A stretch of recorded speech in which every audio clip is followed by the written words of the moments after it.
Golden visa के क्या rules होते हैं दुबई में? कैसे अप्लाई किया जाता है, उसके लिए क्या प्रोसीजर होता है, उस पर भी थोड़ा ओके। गोल्डन वीजा का मतलब बेसिकली होता है कि दुबई में आपको 10 ईयर का वीजा मिल जाता है एज अ अगर कोई भी भारतीय दुबई में निवेश करना चाहता है, प्रॉपर्टी में इन्वेस्टमेंट करना चाहता है, तो क्या उसके लिए रूल्स एंड रेगुलेशंस रहेंगे? क्या उसके लिए प्रयास होंगे? क्या किस तरीके से प्रोसीजर होंगे? पहले तो any person that wants to invest in Dubai, आप विश्व में कहीं से भी हो, you can invest in Dubai. Let's take basic for India now. Before investing in Dubai you need to ask yourself a few questions. कुछ लोग क्या करते हैं, बोलते हैं हमें दुबई में इन्वेस्ट करना है, पर अभी नहीं सोच रहे, 1 महीने के बाद या 1 साल के बाद। दुबई में हर महीने एक लॉन्च होता है। कोई भी इंडियन दुबई में इन्वेस्ट कर सकता है। आप लोगों ने जो भी सुना है दुबई के रियल एस्टेट के बारे में, पहले तो whatever is a myth वो मैं क्लियर करना चाहता हूँ, and then I want to advise them where how is the right way to invest in Dubai. That is the main purpose. और अगर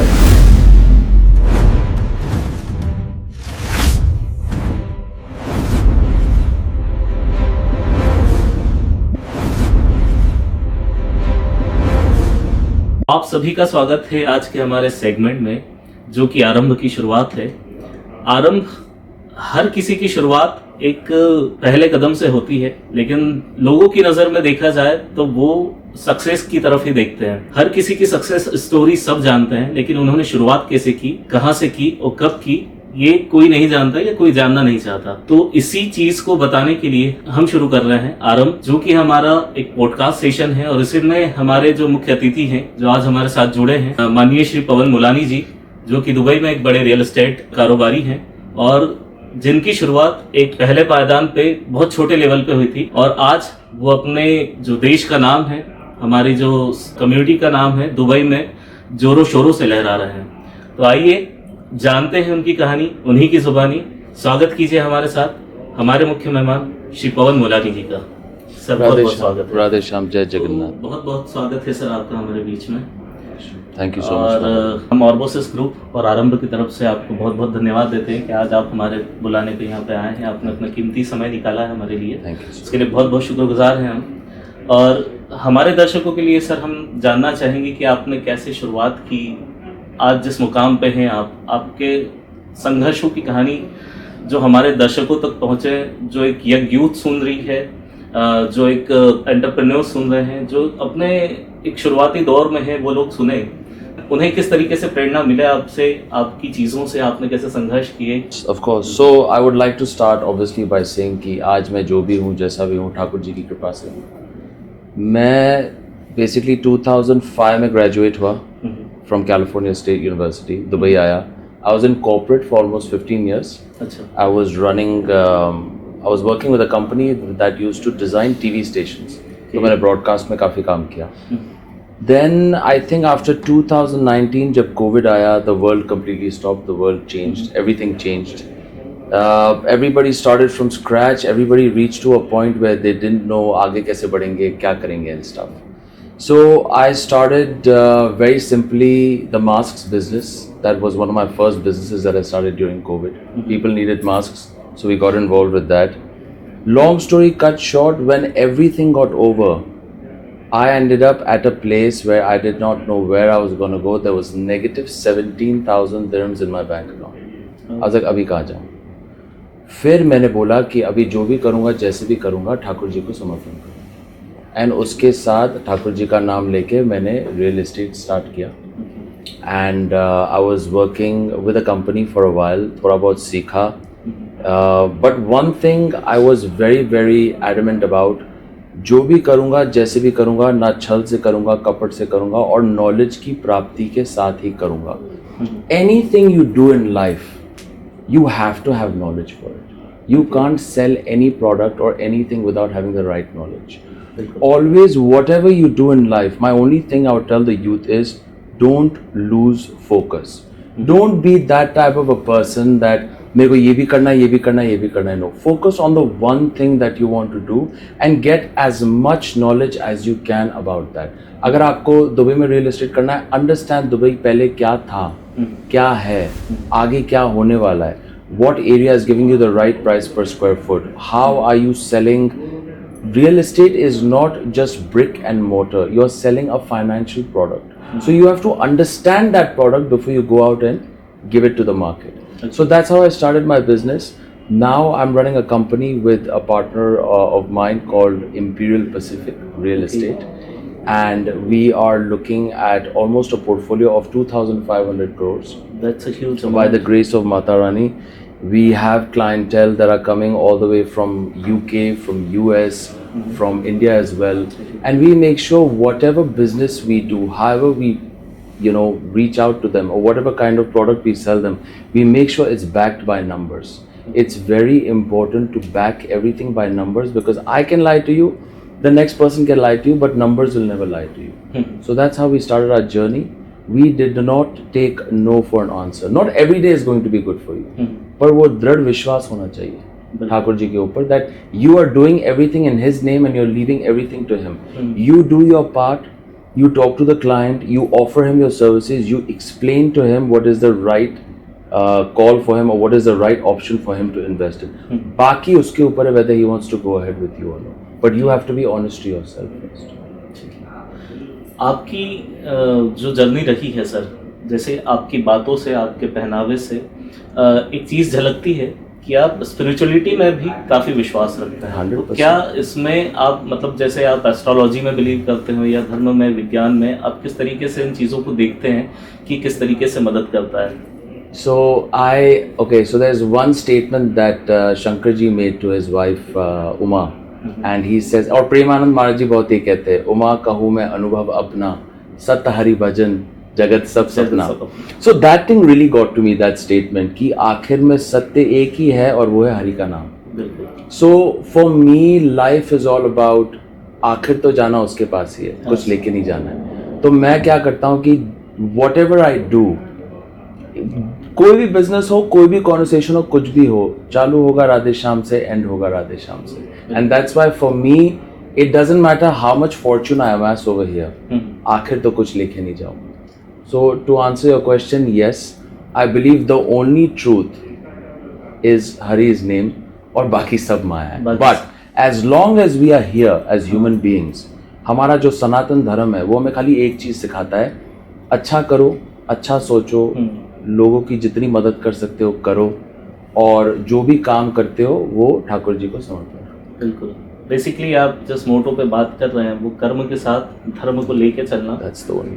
अगर भगवत प्राप्ति करनी है गृहस्थ लाइफ में, this is the best way to do it. जो भी करते हो, ठाकुर जी का नाम या राधा रानी का नाम या कोई भी भगवान का नाम जो आपको प्रिय है वो लेते हुए करो, and you will end up being successful mentally. See remember one thing Shubham, it's not about how much wealth you have. It's how your mental health is. That is the actual wealth. And how your attitude is. If you don't have a good attitude, it doesn't matter आपके पास कितना भी पैसा है.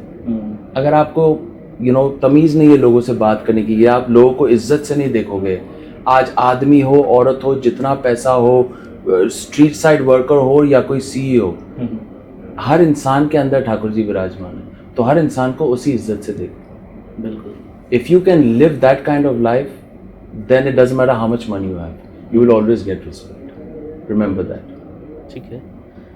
इसमें एक चीज़ मैं आपसे जानना चाहूँगा सर कि आप हमेशा से ही स्पिरिचुअलिटी से जुड़े हुए थे बचपन से, या एक आपकी लाइफ में एक ऐसा टर्निंग पॉइंट आया जहाँ आप धर्म की, जैसे मैं अपना पर्सनली अगर देखूं तो मैं शुरुआती तौर पे इन सब चीज़ों में बिलीव नहीं करता था. मैं मानता था, मंदिर जाता था, पूजा करता था, लेकिन ईश्वर पे जो विश्वास जब आपका पैदा होता है तब आपकी लाइफ में कोई ऐसा इंसिडेंट होता है जब आपके पास इकलौता सहारा वही बचता है. मेरे जीवन में एक ऐसा दौर आया था जब मुझे रियलाइज हुआ कि ईश्वर ने मेरी कैसे मदद की, या मैं जब अकेला था तब एक अदृश्य शक्ति थी जो मेरे साथ खड़ी हुई थी, जो मुझे फील हुई. तो आपके साथ ऐसा रहा कि आप शुरुआती. So I think how I would like to answer this question is, हर इंसान के लाइफ में एक ऐसा दौर आएगा, एक ऐसा मोड़ आएगा, but it all depends on your प्रारब्ध एंड योर कर्मा. आपके कर्मा कैसे है, आपका क्वालिटी ऑफ द सोल कैसे है. अगर आप पिछले जन्म में, obviously we as Sanatanis we believe in पिछला जन्म होता है, अगला जन्म होता है. If we have been devoted to God in our last janam, we take those karma points with us. That karma follows us. तो अगर आप बचपन की उम्र से ठाकुर जी का नाम ले रहे हो, दैट मीन्स ठाकुर जी आपको पिछले जन्म से उतना आपका प्रारब्ध इतना अच्छा होगा कि आप अब तक उसका नाम ले रहे हो. कोई भी हरि का नाम ऐसे नहीं ले सकता जब तक ठाकुर जी नहीं चाहे. Remember that always. ओके, और एक और चीज आपको बोलता हूँ, अगर आप भोलेनाथ जी के पास जाओगे ना, वो थोड़े भोले, आपका जैसा भी होगा वो आपकी मदद करेंगे. पर अगर ठाकुर जी आपको एक बार अपनाएंगे ना, पहले वो आपसे सब कुछ लेंगे, फिर देखेंगे कि अब तक आप उसका नाम जपते हो या नहीं. सही है. फिर आपको जो चाहिए वो देंगे, पर वो कहेंगे कि सब कुछ मेरे ऊपर समर्पण करो. And I think in Bhagavad Gita, if I am not mistaken, on the 18th chapter he said, whatever you do it with me. सब मेरे ऊपर समर्पण कर दो, something like that. I don't know the exact word, but yes, everybody's life there will be a time where they will have nothing. If then you look out and call for God, वो आएगा आपके पास. But फिर अच्छाई में उसको भूलो मत. अच्छाई में सब भगवान को याद रखते हैं, पर बुरे वक्त में कोई नहीं. मैं आपको एक सिंपल कहानी बता रहा हूँ. यहाँ पे जो भी बैठा है स्टूडियो में, सब भगवान के पास जाते हैं, बोलते मेरा ये काम करा दो, मैं आपको 100 रुपए दूंगा. मेरा ये काम करा दो, मैं आपको लड्डू चढ़ाऊंगा. तो लक्ष्मी जी हरि जी के साथ बैठती होती है, देखिए पूरा ब्रह्मांड आपने रचा और ये आपको 100 रुपए में या 1000 रुपए में कर रहे. पर कोई भी व्यक्ति ये जाके भगवान को नहीं बोलता कि आप कैसे हो, आप ठीक हो या नहीं, मैं आपके लिए क्या कर सकता हूँ. आज जो भी उज्जैन जाते हैं महाकाल के पास, वो सब मांगने जाते हैं ना, कोई ये तो नहीं बोलता महाकाल जी आप कैसे हो. सही है. So I think that's where we have to start thinking in a different way. आप भगवान के लिए क्या कर सकते हो, पहले वो सोचो. बिल्कुल. तो आपके धार्मिक नजरिए से रिलेटेड एक लास्ट क्वेश्चन मैं आपसे करना चाहूंगा सर, कि आपका एम्पायर जो है अभी लगभग 2000 से 2500 करोड़ का एम्पायर है जो आप बिल्डअप कर चुके हैं अभी तक. तो मोह और माया और धर्म, इन तीनों चीज़ों में कभी ऐसा हुआ कि कुछ ऊपर नीचे अप डाउन या ऐसा कुछ कि आप माया की तरफ उलझते गए हों या धर्म की तरफ आपका जो भी रुझान रहा है, तो आपको कभी ऐसा रहा हो कि सब छोड़ छाड़ के हरिशरण? देखो, इट्स नॉट लाइक ओके, आप वैराग बन के भी भगवान की प्राप्ति कर सकते हो या आप गृहस्थ रह के भी कर सकते हो. You have to just understand one simple thing. ये सब जो हमारे सामने है, बड़ी गाड़ी हो, घड़ियां हो, ये एंड फॉरगेट अबाउट इट. कभी किसी के साथ अटैचमेंट मत रखो. आप फैमिली के साथ भी अटैचमेंट जब रखते हो, देखो this becomes very deeply spiritual. But मेरी सोच ऐसे है, आज हमारे जो माँ है, बाप है, भाई है, बहन, वो इस जन्म में बने, वो ही सोल है जो अगले जन्म में हमारे क्या थे हमें पता नहीं. तो जो भी रिश्ते हैं, जो भी नाते हैं, वो सब इसी जन्म के हैं. जो निभा सकते हो निभाओ अच्छे से. आखिर तो जब नए जन्म में जाओगे आप, ये कुछ नहीं रहेगा. तो जो भी एंजॉय करते हो इसी जन्म में एंजॉय करो, पर कभी अटैचमेंट मत रखो. आप जितने एक्सपेक्टेशन रखोगे लोगों से, मैंने आपकी मदद की, अब मैं बोलूंगा कि शुभम भी मेरे लिए कुछ करे, क्यों करे? अगर करना होगा उसको तो करेगा, वो ठाकुर जी के ऊपर डिपेंडेंट है. तो if you live your life without expectations, nothing will bother you. आज गाड़ी है, कल कोई आके ले जाए, क्यों आपने किस्त नहीं भरा, कुछ भी, क्या फर्क पड़ता है? आपने किस्त नहीं भरा, गाड़ी लेके जाएगा. अगले time you know what I mean, नई गाड़ी आएगी या कुछ अच्छा आएगा. अगर ठाकुर जी आपसे कुछ ले रहे हैं ना, रिश्ता हो, पैसा हो, कुछ भी हो, there is a specific reason he is taking it, और भला ही करेंगे. ठाकुर जी ने जो आपके साथ पहले किया वो भला किया, जो कर रहे वो भला कर रहे, और आगे भी भला करेंगे, वरना आपको मनुष्य का जीवन नहीं देते. It's a very simple concept. So don't confuse yourself with that. जो भी आपके पास आ रहा है मतलब यू डिजर्व इट, और जो नहीं आ रहा है मतलब आपको उससे कुछ अच्छा मिलेगा या आपके किस्मत में लिखा नहीं होता. Karma you can not change. So if you want to gather some kind of wealth, karma points, karma wealth, जो अपने प्रेमानंद महाराज जी कहते हैं, जितना नाम जप करोगे उतना ही कर्मा पॉइंट्स कलेक्ट करोगे. बिल्कुल सही है. ठीक है. तो ये तो आपका जो एक धार्मिक पर्सपेक्टिव से आप जिस तरीके से आप अपनी लाइफ जीते हैं वो हमने जाना. अब हम थोड़ा ये जानने की कोशिश करते हैं सर कि आपकी स्कूलिंग से लेके आपका जो कॉलेज टाइम का पीरियड रहा, आपकी जर्नी वो कैसी रही. इसे हम पार्ट में डिवाइड करते हुए चलते हैं. ओके. जैसे आई थिंक आपकी स्कूलिंग इंडिया में ही रही, राइट? नहीं, I was born, so I will give you a brief about myself. थोड़ा अपने बारे में बताता हूँ. मेरे दादा दुबई गए थे 75-76 में. Okay. And then we have been living there since. So we are second generation in Dubai now. I was born and raised there only. 82 में पैदा हुआ था दुबई में, और स्कूलिंग भी वहीं की, सब कुछ वहाँ किया. ओरिजिनली हम लोग मुंबई से, बट स्कूलिंग हमने दुबई में की, और फिर मेरा फर्दर स्टडीज़ के लिए मैं US गया हुआ. So I was in California for 4 years और 2005 में वापस दुबई आया. Okay. And that's where what do you call it? फिर मैंने काम दुबई में चालू किया. US में मुझे कभी रहना नहीं था.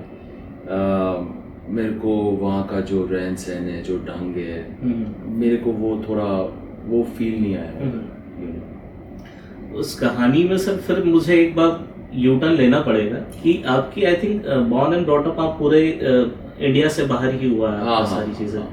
तो फिर धर्म से इतना लगाव कैसे हुआ? या मेरे कर्म अच्छे होंगे, मेरे प्रारब्ध अच्छे होंगे. तो devotion came into my life I think when I was young. Obviously भगवान के बारे में जानना, मेरे को इनक्विजिटिवनेस बहुत है. ओके. सिंपल एग्जांपल देता हूँ. मंडे को हमारी माँ कहती थी शिव जी का दिन है, मीट नहीं खाना.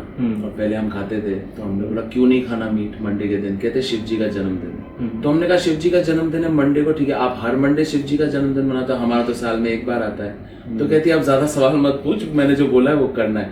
तो this it was my inquisitiveness, my interest in mythology and understanding about who God is, why do we read the Bhagavad Gita.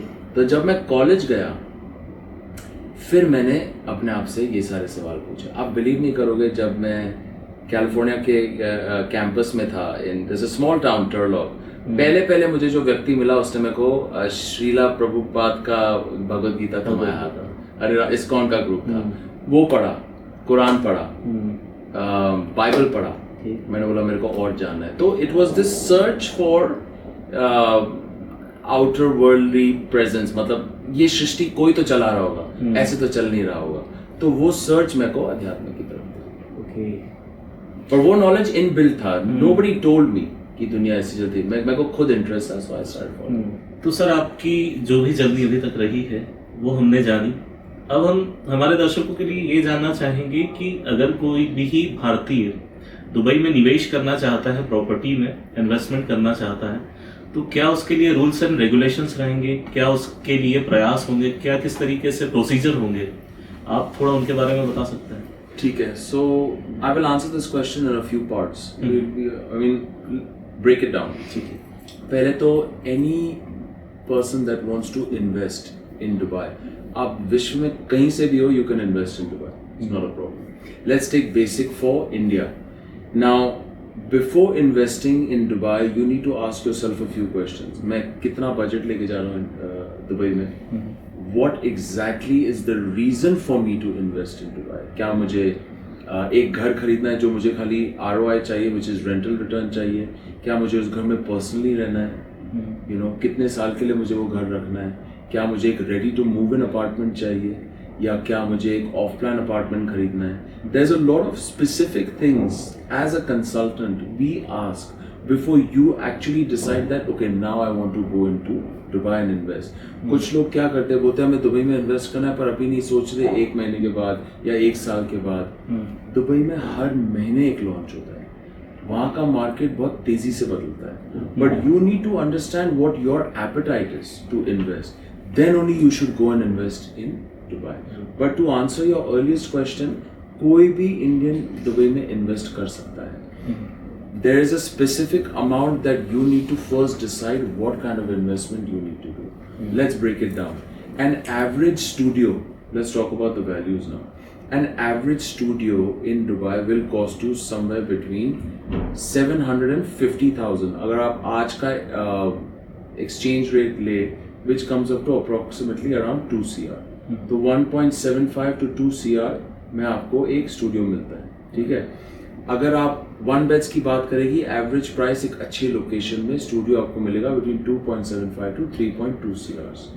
And then if you are looking for a 2 bedroom, it goes higher.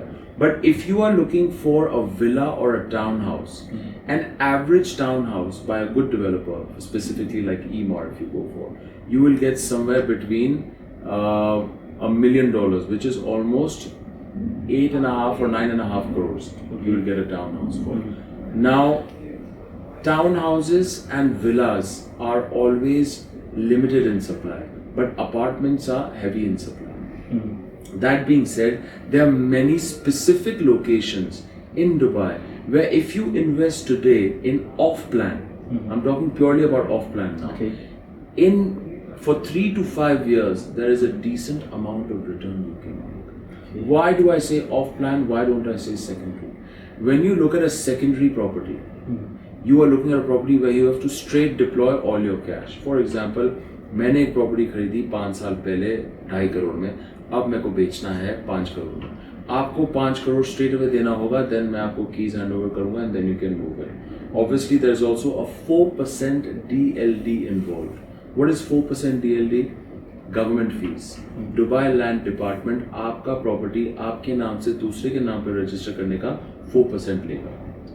आगे अगर आप वो property खरीद के किसी और को बेचोगे, वो 4% देगा गवर्नमेंट को, and he will be eligible to pay that government. That is the government, you can say fees or tax. That is the only amount you have to pay. There is no other tax. तो sir golden visa के क्या rules होते हैं Dubai में, कैसे apply किया जाता है, उसके लिए क्या प्रोसीजर होता है, उस पर भी थोड़ा आप बताएं तो. ओके, गोल्डन वीज़ा का मतलब बेसिकली होता है कि दुबई में आपको 10 ईयर का वीज़ा मिल जाता है एज अ रेजिडेंट. ठीक है, ये कैसे होता है?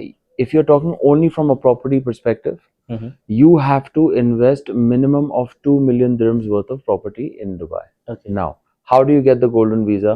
First, you identify the property. ठीक है, आपने एक प्रॉपर्टी चूज कर लिया, आपने या तो सेकेंडरी से लिया या ऑफ प्लान से लिया. अगेन ऑफ प्लान की बात करते हैं. आपने पहले 20% दे दिया डाउन पेमेंट और आपने 4% DLD का फीस दे दिया. 4% DLD के फीस देने के बाद प्रॉपर्टी का वैल्यू का 24% आपने दे दिया. Then you get a thing called an उकूद. उकूद का मतलब होता है प्री टाइटल डीड. जब आप 100% प्रॉपर्टी का पैसा दे देते हो, then you get a title deed, जिसमें जिसने प्रॉपर्टी खरीदी है उसका नाम होता है, स्क्वायर फुटेज होता है और वैल्यू होती है प्रॉपर्टी. उकूद का मतलब ये होता है कि आपने अभी 24% दिया है and now you are fulfilling the payments to purchase the entire property. उस बेसिस में आप जाओगे आमिर सेंटर में इन और a government centre in Dubai where you can apply for visas. आप उनको उकूद की कॉपी वो दिखाओगे और बोलोगे मेरे को गोल्डन वीज़ा के लिए अप्लाई करना है. हर आदमी जिसने गोल्डन वीज़ा के लिए एप्लीकेशन दी है वो खुद एलिजिबल होगा. अगर वो शादीशुदा है तो उसकी वाइफ और उसके अप टू 2 चिल्ड्रन भी एलिजिबल हो सकते हैं गोल्डन वीज़ा के लिए.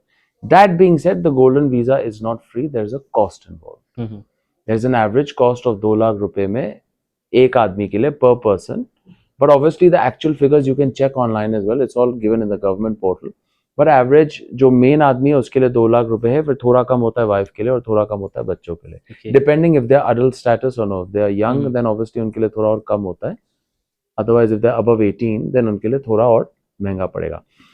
This entitles you for a 10-year visa in Dubai. Okay.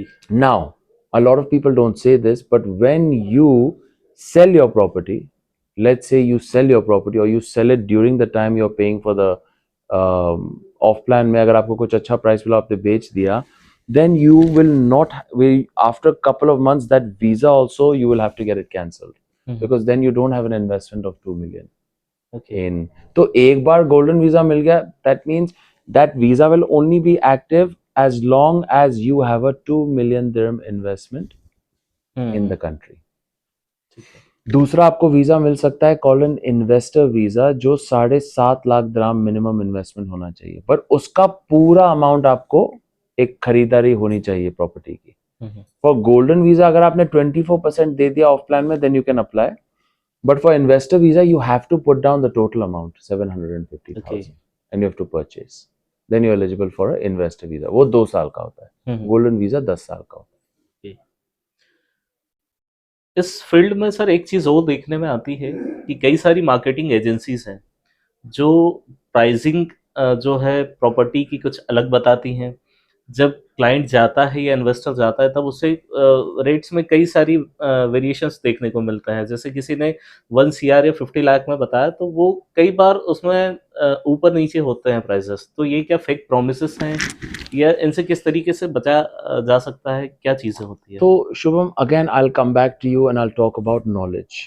When an investor is looking at investing in Dubai, कहाँ से भी हो पूरी दुनिया में, किसी ऐसे व्यक्ति के साथ बैठे जो दुबई में पला बड़ा हो, जो दुबई को जानता हो, जिसके पास नॉलेज हो. You have to meet the right consultant. आपके घुटनों में अगर by the God forbid issues है, आप एक हार्ट स्पेशलिस्ट के पास नहीं जाओगे उसको पूछने के लिए कि मेरे हार्ट मेरे घुटनों में प्रॉब्लम है. Go to the right person for the right thing, then only you will get the correct knowledge. Generally क्या होता है, कुछ कुछ real estate companies clickbait करते हैं. क्लिक बेट का मतलब क्या होता है, वो लोग एक एड दिखाएंगे, डिजिटल कंपनी को बोलेंगे यहाँ पे जाके एड दिखाओ, आपको 2 करोड़ में टाउन हाउस मिल रहा है दुबई में. आदमी फोन करेगा, क्लिक करेगा, बोलेगा मैंने सुना है टाउन हाउस मिल रहा है. सर वो टाउन हाउस तो बिक गए, पर हम आपको और कुछ दे सकते हैं. What did you do, you grab the lead that way. सही है. ऐसे काफी लोगों को वो लोग क्लिक बेट के थ्रू बेच के और एक लीड को ट्राई करके सिक्योर करते, ट्राई करके कन्विंस करते. Okay. I don't like this process.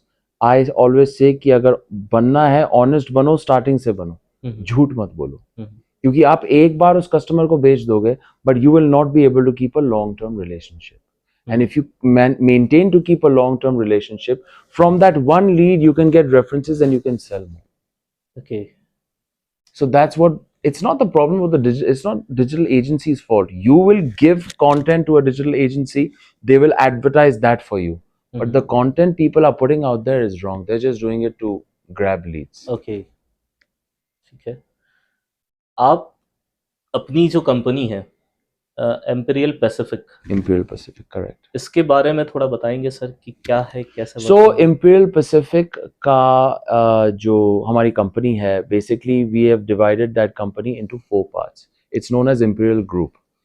So originally we started off as scraps business in Panama. We still have a scraps business. We do scraps in बहुत बड़ी तादाद में हम लोग scraps करते हैं. Almost 30,000 metric tons, 40,000 metric tons. That is our core business. Now we have an office in Panama. We have an office in Jamaica. We have an office in Miami as well.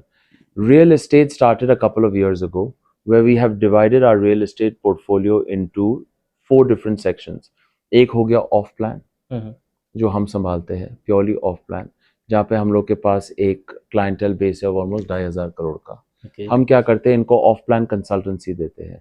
हम बताते हैं कहाँ उनका पैसा उनको average 6, 7 या 8% year on year growth देगा, either through capital appreciation or it will give them through rental return. ये एक हो गया. हमारे पास short term rental, long term rental की भी एक कंपनी है. लॉन्ग टर्म रेंटल हो गया आपका साल का जो रेंटल होता है आपकी प्रॉपर्टी जब रेडी होती है. Then we have a company called Imperial Aura, जो short term rental like Airbnb. तो हमारे पास खुद के बहुत सारे अपार्टमेंट्स और फ्लैट्स है जो हम खुद खरीदा हुआ है, जो हम short term rental. Third part of our company is called Imperial Arc. Imperial Arc is a furnishings division. क्या होता है, most of the houses which you get in off plan are semi furnished, so we help you furnish those homes as well. अगर आपके पास एक villa है जो आपको refurb करना है, वो हम interior design भी करते हैं. We can refurb the entire apartment for you. And our fourth part of our company is project management services. There are many developers in India today that want to come to Dubai and start a development company over there. तो हम क्या करते हैं, we provide you with the right documents that you need. We will get all the licensing and approvals, done for you. हम लोग आपके लिए ज़मीन भी search करेंगे, which is a good area. If the price is right, you can purchase that plot or you can do a JV. With a person who already owns the plot. So these are all the 4 services that we provide under the name Imperial Group. Okay.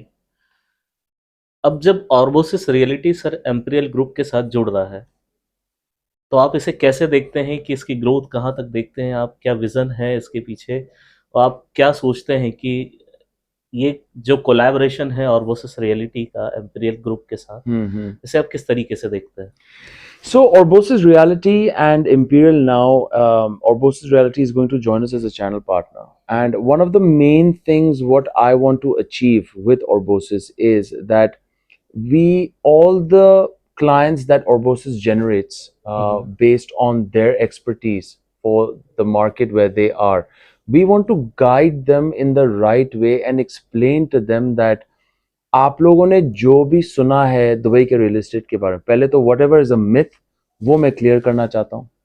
And then I want to advise them how is the right way to invest in Dubai. That is the main purpose.